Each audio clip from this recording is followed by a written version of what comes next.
Hey guys, want to cover Google Shopping campaign setup. This is a quick overview. It's going to cover some of the basics, a little bit about how you want to segment things and set it up. A lot of people keep asking about this, so I thought I'd do a quick video and try to walk you through some of the basics.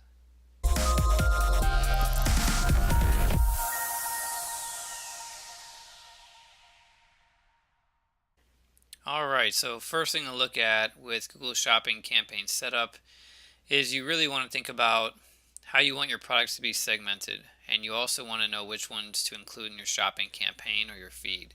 So a lot of times if you are a new advertiser that's starting out with Google Shopping and you may have a lot of products, you may have a few products, you may have some that are very similar to each other, some that are very different from each other, some with different profit margins, some with different price ranges, a lot of different things, right? There's a lot to consider. What you want to figure out is segmenting products in a way that's going to make sense from a few different standpoints. So you want it to be um, a good way to do it based on your bids and your budget, based on maybe your profit margins. So I have a few things to consider here on how you want to segment products and how you want to go into tagging them in your product feed and also eventually setting up campaigns. So a few of the most common things you would want to consider is you want to label, we'll call it tag, but label your best sellers in many cases, especially if you're just starting out, or you want to have the best chance of success out of the gate. So maybe starting off with your best selling products would be the way to go. The other thing is the type of product. So if you have, we're going to use shoes as an example for this setup, but if you're going to sell all kinds of different shoes, right? Maybe there's running shoes and there's tennis shoes and there's, biking shoes, or I don't know, kung fu shoes. I actually like kung fu shoes. But if you have all those different types of shoes, then labeling them accordingly would make sense so you can see how they're doing and make sure they're included in certain campaigns or ad groups, however you decide to do that. So type of products is another important one. The price range of products. This one may or may not be that important, but maybe you want to spend a little bit more money on your expensive products because you just know it's going to be a better revenue stream for you for some reason, or maybe it's the opposite. Maybe you want to spend more on your cheaper products. They sell a lot quicker. This is just something else to consider. A lot of that also can come into play with best sellers, but the last one that I noted here is profit margins. So when you're doing Google Shopping campaigns, you have to use revenue tracking and conversion tracking, and you want to really optimize the account based on return on investment, return on ad spend, however you want to call it, or actually profitability, really. So knowing the profit margins of certain products will help you if you are manually bidding and you want to segment campaigns or products by their profit margin. So it does make it a little bit easier. You can name, maybe you have a set of products that have a 20% profit margin and you want to add that to the campaign name so you can keep an eye on it and you know where your margins need to be. If you have all of your products mixed together, then of course you can see it based on the ROI. Well, you'll see it based on the revenue to cost. But if you've got a bunch of different profit margins mixed into that bag, then it's a little bit harder to tell if you're losing money on certain products and actually doing well on others. So this could be another reason to segment your products accordingly. So the way you want to do that next is with custom labels. Many times this is the easiest way to do it. And custom labels 0 through 4, I can show you what that means in a second, but in the shopping feed, Google gives you custom labels, which are basically variables that you can add to the feed or attributes, and you can tag products accordingly. So I'm going to show you a few different examples, but if you're using the Shopify or an e-com app, you can usually just do this on your website inside that app, and it's like a one time. You can do it one product at a time, or you can do it in bulk. It just really depends on how many products you have and how many different segments you create. It's impossible for me to speak to every scenario, but I'll show you what you can do in Shopify from the app, because Shopify is one of the most popular platforms out there right now. I'm just going to go into a store here and show you. You're not going to be able to see the details because this is somebody's store, a client's store, but I want to show you what we're talking about. If you log in and you're on the all products sections, you can see there's a list of your products, right? So you're not going to be able to see what they are right now, but know that this is what is here. You can do searches for products, and so let's say you wanted to find your running shoes. You can filter down by running shoes right here in the search bar. And so let's say we want to add a custom label 0 or a custom label, and we'll use 0 as your running shoes identifier in the feed. Then you can just filter down, select all products, hit edit products right here, and you'll see that there's a list of available fields here. And you can see right here, custom label 0, custom label 1, 2, 3, 4. Now, you can also add fields. Sometimes you don't have these fields already on this page, but if you don't, you can just go ahead and add them here by clicking on add fields, and it gives you a list of fields. You can see Google Shopping. So that's an easy way to do it. All you would do is basically scroll to that custom label 0, and you can see for this particular client we already have a custom label 0 with shopping ads. So that was something we didn't want to pull in all of his products. We only wanted to pull in some of them, and this is one way when we're in Google to if we want to just pull in certain products, we can only pull them in if they have a certain custom label. So that's where this all comes into play. I'll show you that in a second. If we go back to our campaign setup document, so this is how you can do it one at a time or in bulk. If you go into each product, you can also edit it, but why would you want to take that kind of time unless you've only got a couple products? The other thing you can do is if you're using a Google Sheet, you can do this manually. Google Sheets is one way to upload product data to Google Merchant Center and create a feed out of it. We've done this for clients who have like really a few products. They don't want to use an app. They're not changing their prices very often, but if you're changing prices on a regular basis, if you've got more than a few dozen products or whatever, it doesn't make sense to do it this way unless you're using some kind of automation to update the feed with new information. But it kind of doesn't make sense to do that. You would just probably use an app or some other, use some kind of a URL, an XML file to send the data right to Google Merchant Center. So if you're one of those people who are scared of technology and just did a Google Sheet, that's cool. All you need to do is, let's just say this is your example Google Sheet, and you would have information here. You could just use, like if you see these columns here, these are our custom labels. I just put a couple examples. We could have a custom label for bestseller, running shoes, if we want to segment running shoes from tennis shoes, from bowling shoes, whatever, and kung fu shoes, let's not forget those. And then maybe summer, so if this is like a summer product, something we sell during summertime clothes or whatnot, we could do that. High margin, could be low margin. So we just want to have an easy way to segment them. You could do the same thing in Google Sheets. You can filter by, running shoes or whatnot to be able to filter down and then just add this, add this value in bulk to all the products that are showing at that time.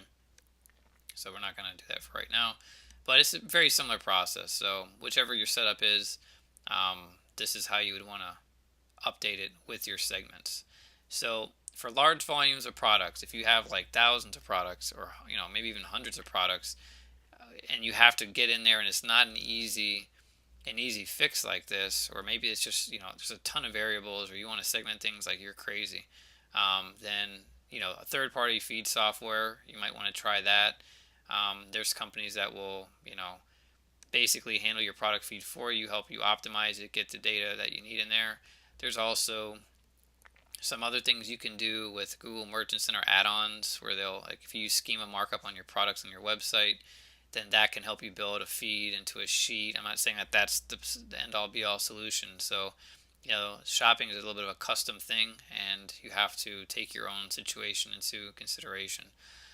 So that's what I would recommend, is some type of third-party software. And then when it comes down to it, once now we've decided what our segments are going to be for products, so we can identify them when we build things out in AdWords, and hopefully we've thought about bidding a little bit or our profit margins, whatnot. And then we've actually identified the products in the feed that way. The third step would be creating shopping campaigns and ad groups using these segments with optimization in mind. Now this is a little bit more of an art than a science. It's a little bit of a science too.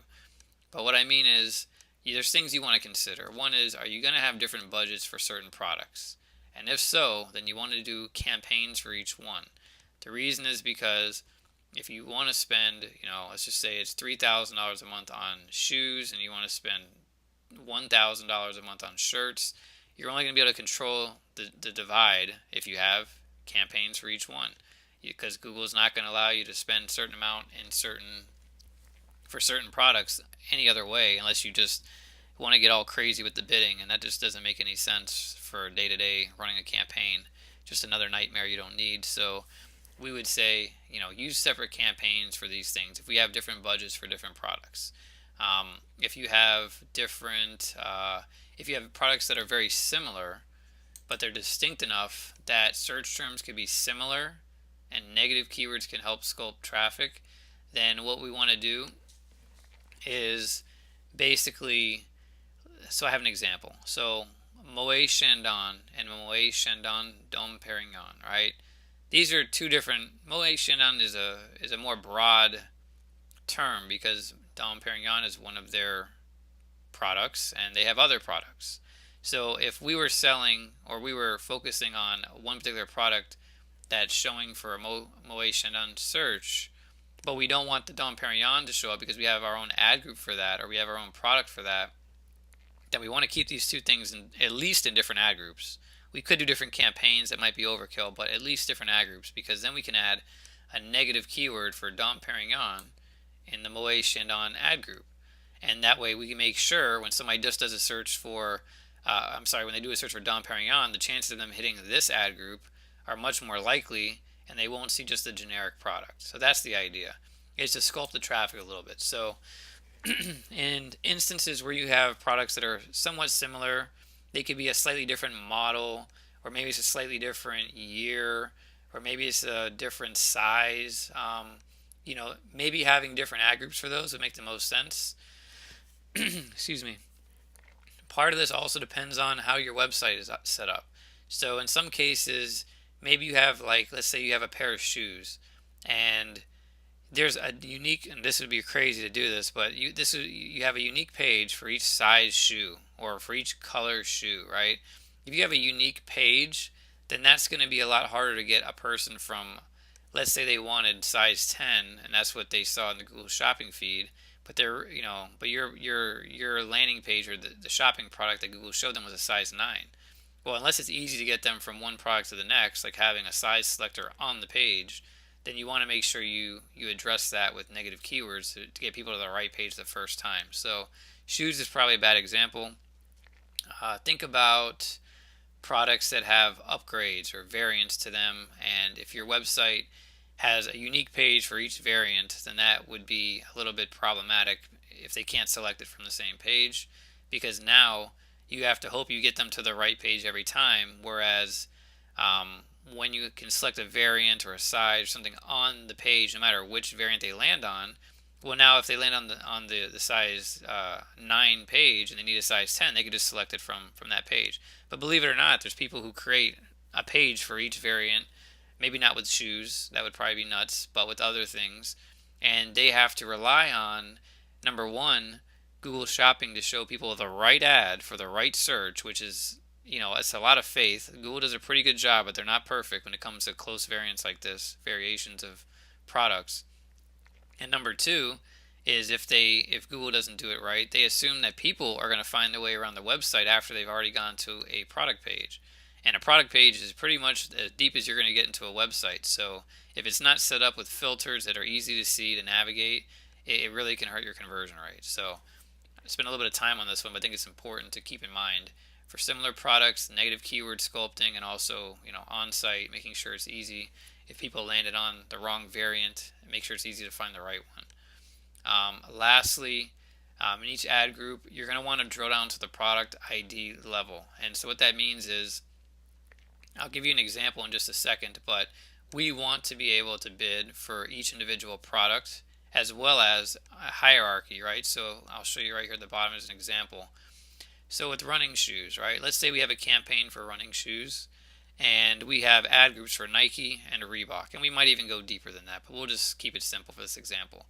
So we have this campaign running shoes, we have Nike as an ad group, and Reebok as an ad group, right? We could have an ad group level bid if we wanted to use one. If we're using any bid below that, meaning like product level, then it'll override the ad group bid. So I didn't put one in here for the example. But this is the hierarchy we want. And then within each ad group, we want products that are relevant for that ad group. So I put Jordans, put Cortezes. That's how old I am. Old school stuff. And then, they're broken out by product ID. I just put a SKU number. It's not technically a SKU number. It might be a SKU number, but it doesn't have to be. But product ID, and then we can have a bid for each product. So if we only want to bid $1 for Jordans because their margins are smaller or because we just don't convert as well for whatever reason, then we can bid on that. What we don't want to do, which a lot of people do, is they either have one ad group that says all products, which means everything is together and they can't control a lot, or we don't want to have just an ad group level bid of, let's say, $1, and then let's just say it's $1.50, $1.50 if I could type. And in this case, that's what's going to run if there's no product level bid, which means we may be overbidding for Jordans and underbidding for Cortez, right? If Cortez is worth the $2 bid because we convert really well, our margins are good, then we don't really want to shortchange that. So this is why you want to break down to the product level, and I'll show you what that looks like in AdWords right now.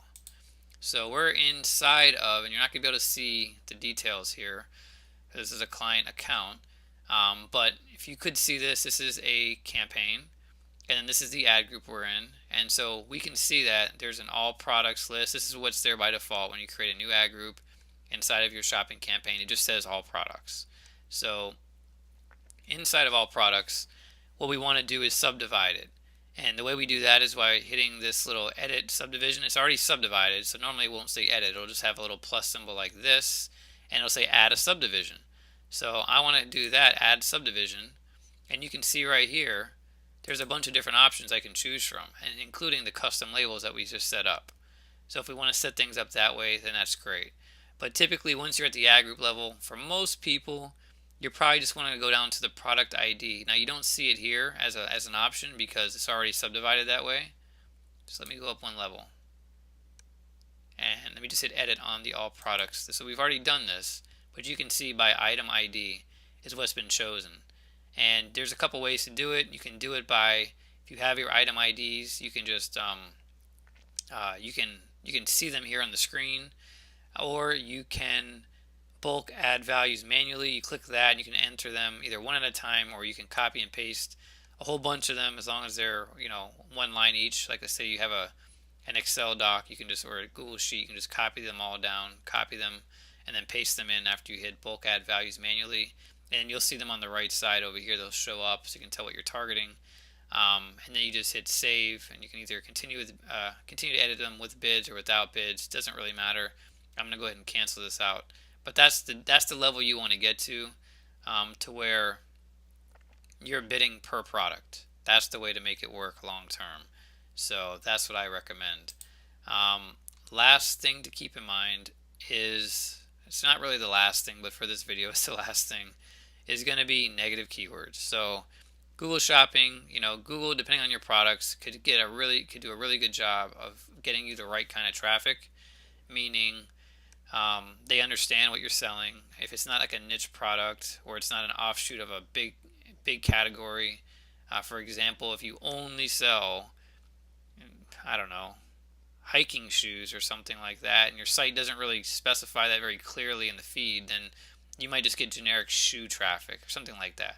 So if you don't have a niche product, this becomes a bigger issue for you. If it's a little bit more of a mainstream product, or you have a wide variety, maybe less of an issue. But for negative keywords, what you want to consider is this. Number one is consider generic terms as exact match negatives. So this, bidding plays into this a little bit. We won't go there for right now, but for a shoe store, Google will more than likely show ads for things like the word shoes or best shoes or whatever, which might be way too generic for you to convert on. So you may convert on it, but the CPA may be just way too high. So especially when you're starting out, it might be a good idea, if you don't want to get too risky, is to create a whole bunch of exact match negatives for generic terms. So these aren't necessarily bad terms, which is why you don't want to add a phrase match negative, or else now if somebody does search for running shoes and you sell running shoes, that traffic won't be there. You're gonna be blocking it. But for exact match negatives, it'll help you get rid of some of that generic traffic. It's a ton of work, and you could do it either proactively, which is what I recommend. Kind of think about the head terms that are maybe a little bit too broad, and then go off of that. And then of course you're going to look at your search query report and see where you're getting impressions and clicks, and use that as well to add additional negatives. But this is a big job in the beginning, so you got to expect that it's going to be a little bit of a bloodbath in the beginning if you don't do well with generic terms. You just have to get in there and do the work. The other thing to consider would be obviously phrase negatives. Phrase negatives for things that are completely irrelevant are one thing, but then there may be just similar types of products that you have that you're getting searches for, or that you might guess that you would get searches for if you do a little bit of research, and you want to add them as phrase negatives. So, for example, if we sell running shoes and we sell a bunch of different kinds of shoes, but we don't sell ballet shoes, then we may want to add ballet as a phrase negative. Rock climbing shoes. Maybe we don't sell size 14 shoes. So these are all things that, if you do a little bit of research in the beginning, you can identify this. If you have any data from previous customers who call about asking for products that you just don't sell, that would be a good place to start. And then use some other tools like the keyword planner. We use Uber Suggest a lot. There's some other things you could use. And then lastly, if there's enough impressions, and I preface this so you don't lose traffic where there's just not a lot of impressions, you may want to add negatives in certain ad groups to make sure traffic goes to the right product. Now, we already talked about that in 3B, which was the Moet Chandon Dom Perignon example. I just wanted to recap that because I think it's very important. If you have different products that could easily go to either ad group based on the fact that a lot of the product is the same, it's just a different model, and you do see there's enough impressions in both variations for that, then you may want to consider adding negatives at the ad group level just to make sure the traffic goes to the right place. So that's the beginning of a good campaign setup, thinking through the process a little bit. If there's anything I missed or any questions you might have, go ahead and post them as a comment in the video below. There's a lot more to managing shopping. There's even a lot more to strategizing it. But I think this is a pretty solid starting point, so you can think things through a little bit, have your data set up according to the way you plan to optimize, and then just making sure you don't get a bunch of bad traffic. Bidding is a whole other story. You'll have to look at that as data comes in, and can't really cover that in this video. But if you have any other questions, let me know. Comment below, and thanks for watching.